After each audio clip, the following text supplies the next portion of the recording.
lesson, one of the biggest lesson that this by-election has taught us as Kenyans, Ama has taught me as Kenyans. In fact, let me just say that this by-election has vindicated what I have been saying. I said it and I'll repeat it here again. Kama uko na masikio nataka unisikie. I said it and I'll repeat here again. The only people who can remove William Ruto in 2027 are the Gen Zs. Those are the only people who are a threat to William Ruto. That is the reality. None of these politicians, when you know wanajipanga in opposition, even Sifuna, even Babu Owino, the only people who can defeat William Ruto in 2027 are the Gen Zs. If the Gen Zs unite, if the Gen Zs decide to work together to send William Ruto home, William Ruto will be home very early in the morning. And there'll be nothing, there's nothing he will do about it. That is the truth. But without that, honestly, wacha hata kuwaste time yako, forget it. There is no politician who will defeat Ruto in 2027 kwa ballot, unless that politician has got serious backing of the Gen Zs. Because the Gen Zs, if they decide they are going to remove Ruto, they can remove him whether they vote or not. That is the reality. If they decide they want William Ruto to go home, it doesn't matter whatever way the election will go. That is the truth. So hizi vitu zote mnatengenezewa hapa hivi, hizi vitu zote, forget. If you people want to send Ruto home and you are serious, because let's face it, Gen Zs have not turned out to vote in these by-elections. Number two, Gen Zs are not turning out to register as voters.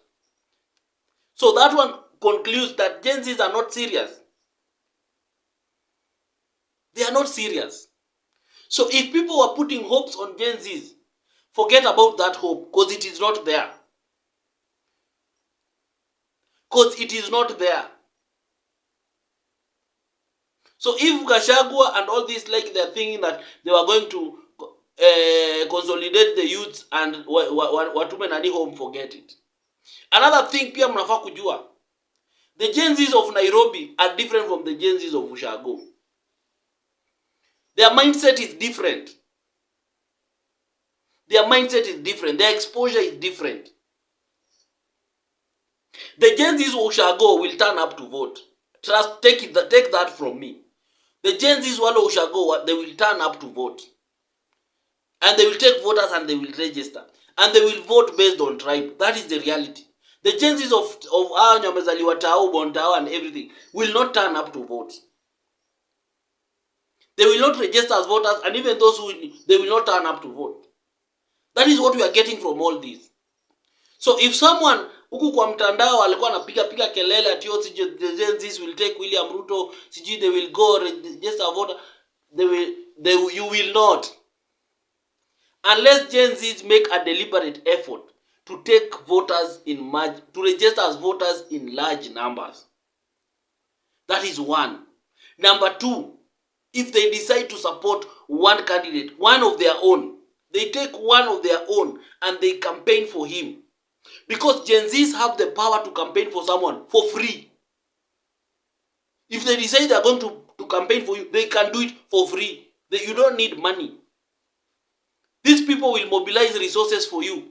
And you'll campaign on TikTok and all these people na kwa ground na kila kitu. But the Gen Zs, hawana hiyo time, hawana hiyo shughuli.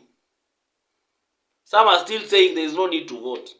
So, you people, without that, and William Ruto understands very well that his only threat is the Gen Zs. And that is why he's trying everything possible to look more relatable to the Gen Zs. And even right now, if you are really observing the trends, you can realize that the attack on William Ruto is slowly coming down. Some are two trends on these platforms. The attack on William Ruto is not as harsh as it was initially. It's a bit toned down. But it is still there, but it's a bit manageable. And I'm telling you, with everything that William Ruto is doing, by the time we get to 2027, I'm telling you, people might just end up singing William Ruto again.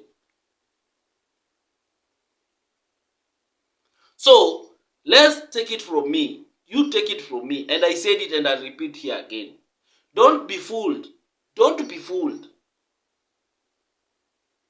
that if you are popular on these platforms, you are popular kwa ground. The politics is very different. So nyinyi mkipiga kelele hapa kwa mtandao one time, you'll be shocked that kwa ground vitu ni different. That kwa ground vitu ni different. So mnaona what has happened to Gachagua in Mbere. Gachagua kwa anasema anasikiza ground. Sasa hiyo ground alisikize ikamwambia aje.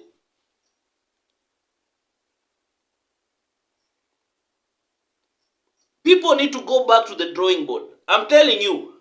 Maybe I'll tell you one thing for a fact. I want William Ruto to account to. There are some things I can never compromise as a person. Freedom of expression and all these things zenye William Ruto alikuwa anafanya. I have issues with all those things. But hizi mambo zingine za development na nini. Those ones, of course I want the country to run well. But there are bare minimums that we as a country we should not go back to at yours people are being abducted. That is the time when I felt like so very low with William Ruto, because there are some bare minimums. You get, as much as you can disagree with people, but you are a leader. Let's just forget about it. Anyway, guys, share what you think in the comment section. But above it all, remain respectful. Even when you share your points, remain respectful. It is what it is. See you next time. The African